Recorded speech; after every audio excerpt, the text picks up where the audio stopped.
everyone. My name is Daniel, and I am the operator of the Digital Armory Props and Costuming. You can see some of my work back here, or on Instagram or Facebook.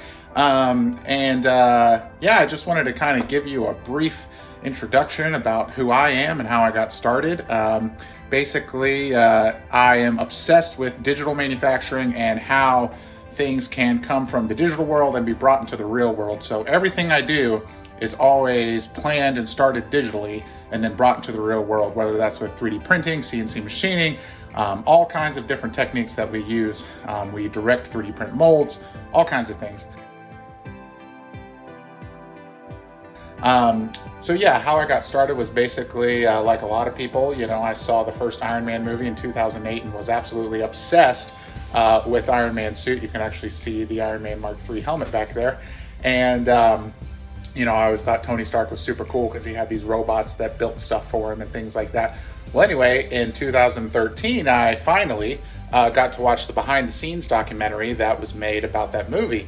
And in that, they talked about rapid prototyping, and I was like, what the heck is that? Well, I come to find out that's another term for 3D printing. And so I began to go on the lookout for my own 3D printer once I found out that you can actually own one of these things. Prior to that, I kind of started learning 3D software and things like that, so that when I actually found one, I would be prepared. And lo and behold, I found one on Craigslist. The guy was willing to trade for a decent gaming PC, which I just so happened to have an extra one of at the time. And so I traded him that straight across for the 3D printer. And that's kind of what got me started. And that was in 2013. Fast forward to 2014, I went on tour with a band, driving their rig, their bus, and came across an auction for 2 pallets worth of 3D printer material. So I bought them. Carried them around in the trailer for another month for the entire tour. When we finally got home, unloaded them out of the trailer and everything and packed them up. And then I thought, well, what the heck am I going to do with this?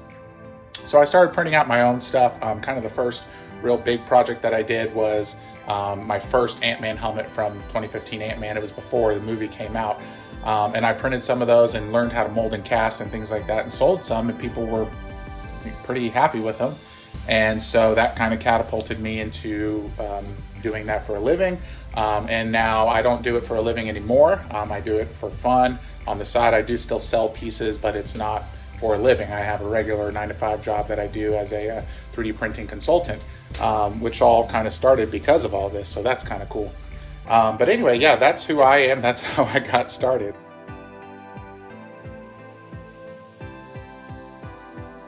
All right, so here is the Black Panther suit. He's a fully life-size build, fully wearable. There's lots of videos and pictures of my brother wearing the suit, because I'm definitely not the body type to make this thing look as good as it deserves to look. But yeah, so basically the helmet is a mix of 3D printing and molding and casting. The main helmet piece is molded and cast in urethane resin, and the faceplate and the back plate are 3D printed. The faceplate is removable. I only have one hand though, so that might be kind of challenging, but that kind of gives the look that it's materializing onto the wearer, you know, and also helps you breathe during hot conventions. But yeah, so that's the helmet, and the suit itself, it's just regular old 4-way stretch spandex, ultra stretchy. I really wanted to make sure that I could make the suit very tiny and have it stretch over the muscles and things like that. So the main fabric of the suit is spandex. A fun fact about this build is it was a fully digital build, meaning even the sewing pattern was simulated in the computer prior to actually cutting it out and sewing it. And in addition to that, the kind of raised texture printing pattern was also simulated digitally and applied directly onto the spandex. That's a process that I'm working on, that I'm holding kind of close to the chest because it's pretty unique.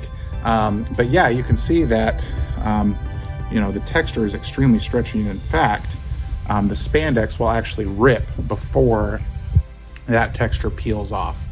So you literally cannot get it to peel off without completely destroying the spandex.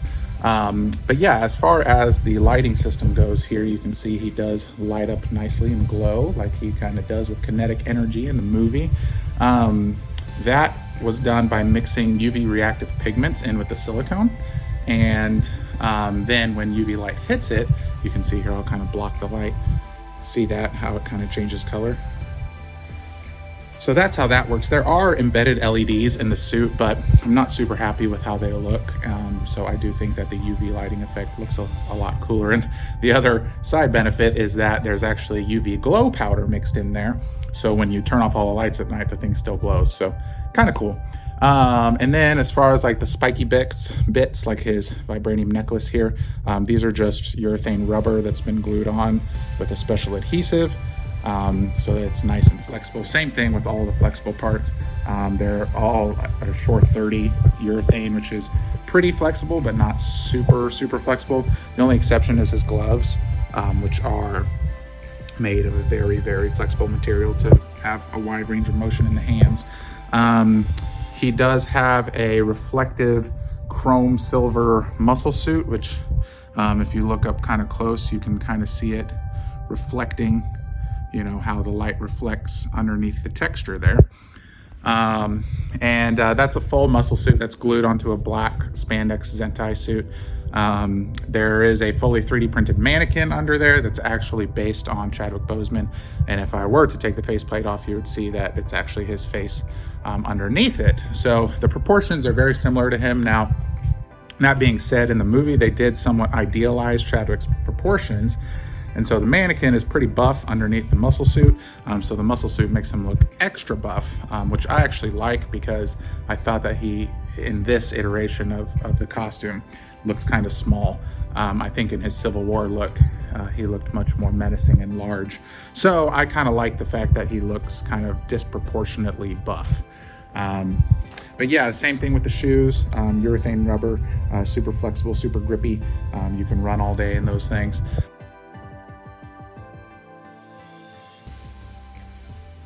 Well, we'll start with the stuff that's sitting here. This here is my Soldier 76 costume from Overwatch. Unfortunately, there's not a ton of videos or pictures of me wearing this. I do hope to get some more in the future once, you know, we can kind of start grouping up again. This here is the Iron Zombie from Spider-Man Far From Home that Peter sees as he's hallucinating. I call this piece Peter's Lament. And that's a one-of-a-kind art piece that's hand-numbered and signed by me on the bottom. Then you have my Captain America Civil War Black Panther, signed by the artist who designed him, Ryan Meinerding. That is one of my favorite pieces. You've got my Iron Man Mark III that I showed previously. You've got Iron Man Mark 25 Stryker. You've got the Mechanist from Fallout 4. There is a full costume build of that one that I've got pictures online on Instagram of. Then we'll move over. These are my toys, which I did not make. This is my Ant-Man 2015 helmet. You can see kind of a detailed outline of this on my YouTube channel, where it actually shows that, you know, the faceplate opens up and the jaw drops down, it all detaches. There's like over 50 pieces or something that actually make this helmet up. And that was part of a full suit that I wore to San Diego Comic-Con in 2017.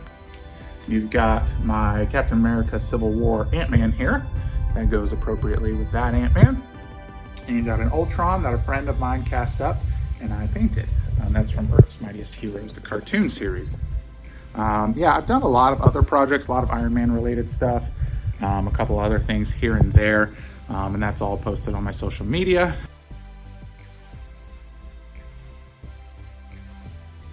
I will say one thing that got me into all of this when I was a kid was the X-Men animated cartoon series, the original one from the 90s, and as well the X-Men arcade game.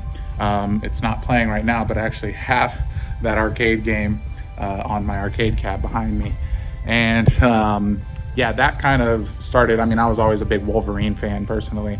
Obviously the X-Men were huge in the 90s, but so that kind of got me into it. And then of course with the debuting of the MCU, and prior to that, of course, the Raimi Spider-Man movies, you know, I've always been a movie guy, always been very visual. And so that kind of helped catapult and cement that that love.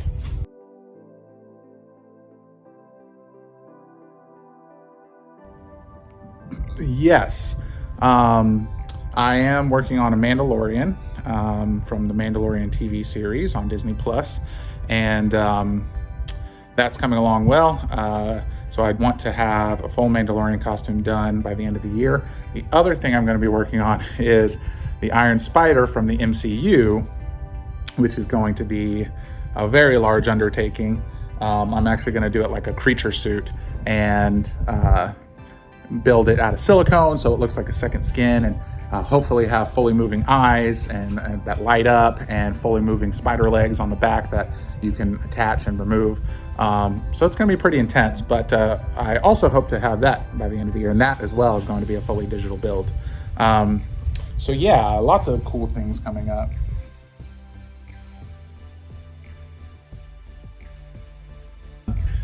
I just want to say thank you guys so much for the chance to do this interview, and hope everyone's doing well out there. If you want to see more of my work, feel free to check it out at Instagram at the_digital_armory. I'm also on Facebook at the Digital Armory Props and Costuming. I'm also on YouTube at Prints and Props. So it's like 3D prints and props. So yeah, feel free to check that stuff out. And otherwise, thank you guys so much for checking this out. And hope you have a good day. Bye-bye.